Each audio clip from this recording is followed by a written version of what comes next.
You are listening to You Restored with Dr. Kelley Reis. To listen to all episodes, visit libertynaturalwellness.com. On this episode of You Restored, let's break down the scary term menopause.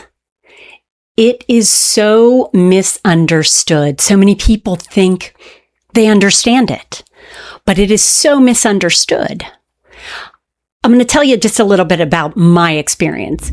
So I sailed through menopause. I'm 56, sailed through this process. And, a little hot flash here and there, but really just sailed through this.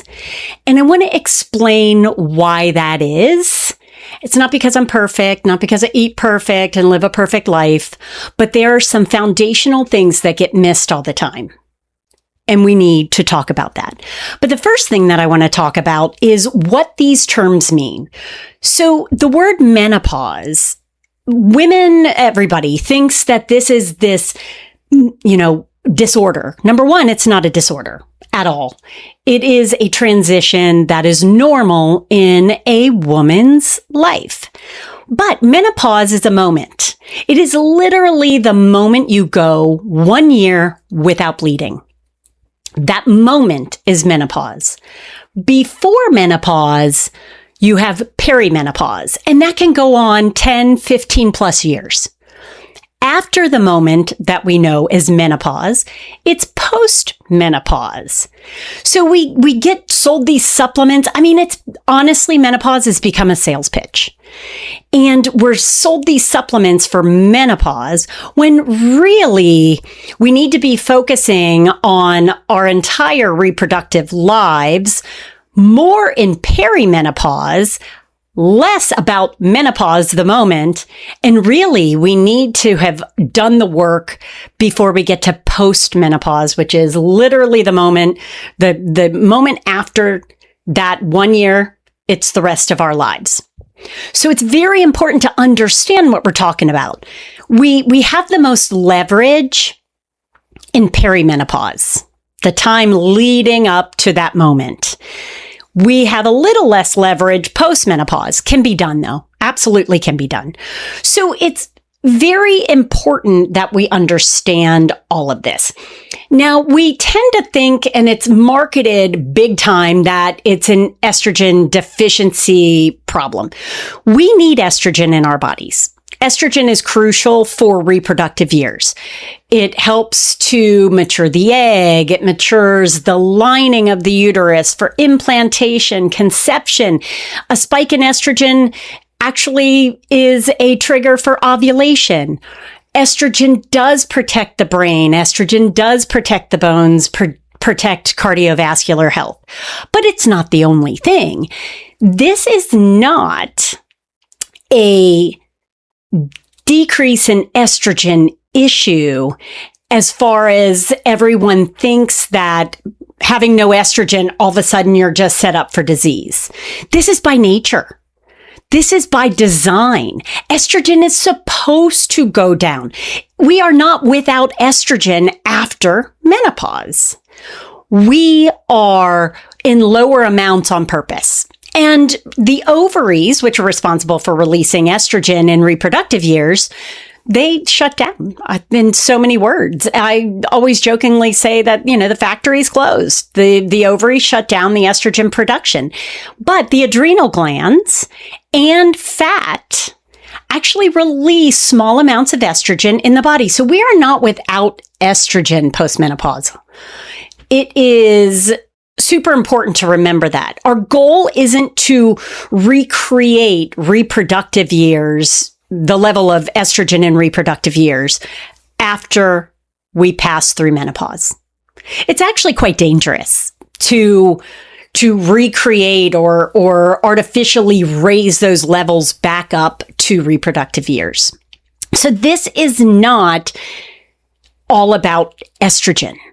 We have set ourselves up whether we're going to have a good perimenopause / postmenopause period or we're not. And, for the most part, we think of menopause because it's being marketed as, you need these gummies, you need all these supplements. Oh my gosh, women are crazy during menopause times. They lose themselves. They have all this brain fog. They can't think. So take my supplement. It'll make it all better. And that's not the case. That is not the case. This is, for the most part, we think of menopause with hot flashes and night sweats. But hot flashes really are not an estrogen deficiency thing. Hot flashes are actually a nervous system issue. The hypothalamus, which is a major general gland in the body, in the brain, triggers the pituitary, which then the pituitary, which is also in the brain, will trigger adrenal glands, ovaries, thyroid. So there's this general gland, the hypothalamus. That is our temperature regulating organ, gland. Estrogen does help to moderate that gland to a degree, but the heavy burden on the HPA axis, that's hypothalamus, pituitary, adrenal, that's our stress cycle right there. The heavy burden on the hypothalamus through the adrenals and the pituitary throw that regulation off. It's a vasomotor response that is driven predominantly from the stress response. Think about it. When do you have the greatest number of hot flashes or night sweats? When you're stressed. When you're stressed. It's not always a mental emotional stress. It could be a food stress. But that is when we see the greatest number of hot flashes is a stressful situation. So once again, does estrogen modulate the HPA axis to some degree? To some degree, yes, it does. But estrogen deficiency itself isn't the main causer of a hot flash or a night sweat. So we seem to think about this as solely a hormonal issue, that a hot flash is due to low estrogen. My brain fog due to low estrogen. And it's always estrogen, not progesterone for the most part. It's always estrogen. My crazy moods due to low estrogen. I feel better if I jack up all of my hormones. It is predominantly a nervous system issue. And when we start to tease that apart, that's when we start to better understand the misfiring happening between the glands, the stress-based glands, or the glands responsible for the stress response. The misfiring is what can lead to hot flashes, and then as well as brain fog and mood issues and things that we think of as menopausal symptoms. So the chronic stress load is something that we need to better understand. I hammer it, sympathetic dominance. I want you guys to understand that it is really such a foundational issue. And here we're medicalizing menopause as though it's just a hormonal issue. It's a portion. It's a small portion, believe it or not, that leads to that. It's more about that chronic stress load. So having this chronically activated hypothalamus pituitary adrenal response leads to this cascade effect. We're getting our thyroid thrown off.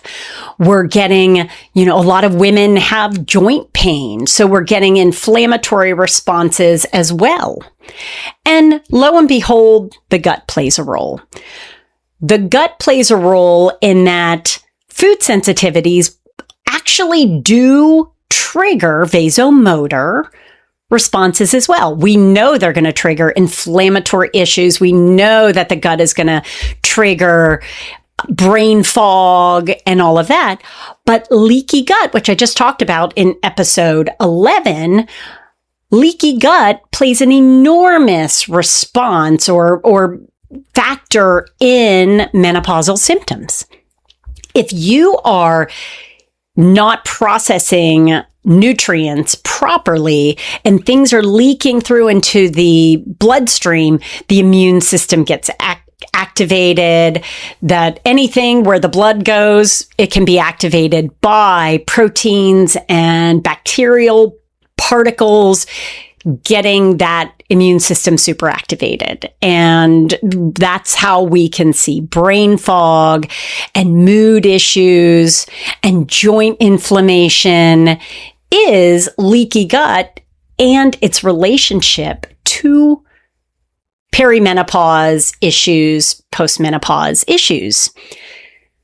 The issue, bottom line issue right here is you arrived at this point already depleted or dysfunctional.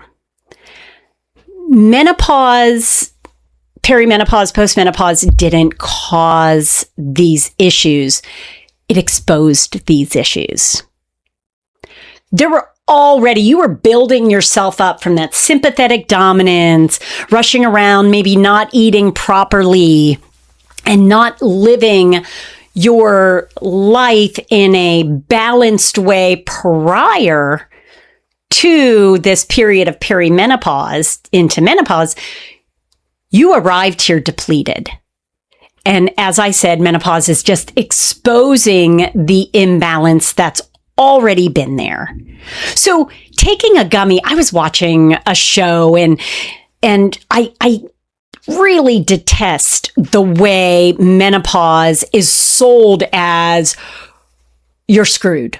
It's just a rough time. You're not the same. You act differently. You're reactive. You're, breaking out into sweats. You can't think of things. That is how it's sold. It's a sales pitch. Everything is a sales pitch. Buy my gummy, buy my supplement. You need hormone replacement. I've done, podcasts about hormone replacement. Is there a place for it? Yes. Do you just want to jack up your sex hormones because you're going through perimenopause and that your body's having those levels that they're supposed to have? Do you want to just jack yourself up on hormones and get back into reproductive levels? It's dangerous. If you're not breaking down those hormones, it's super dangerous. This is about trying to address it prior to that moment of menopause. It can be addressed at any stage, peri or post. It can be addressed. It's about striking that balance, but it's real work. You got to really get into the work. But thinking of it as solely an estrogen deficiency is 100% wrong.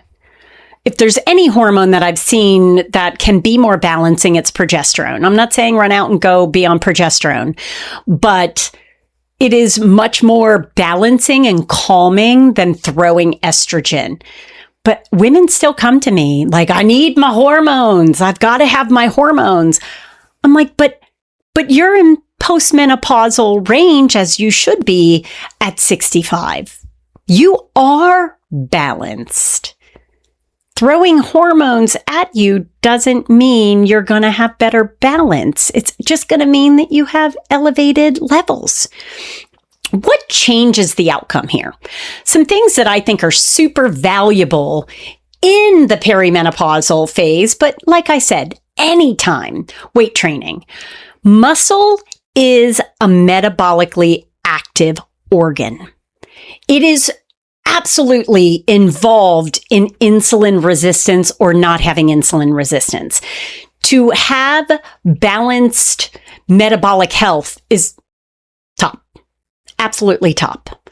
And weight training is a great way to get those muscles active, get, like I said, most metabolically active organ and get strength. You don't want to go into your 60s, 70s, 80s, 90s weak. You need that metabolically active organ, tip-top shape. So weight training, I think it's very important. Always work with a personal trainer. Really know what you're doing for that. Diet. You want to eat a nutrient-dense diet. Do you know who I see have some of the worst menopausal, I'm going to call them menopausal symptoms. Menopausal symptoms, women who eat a plant-based diet. Sorry.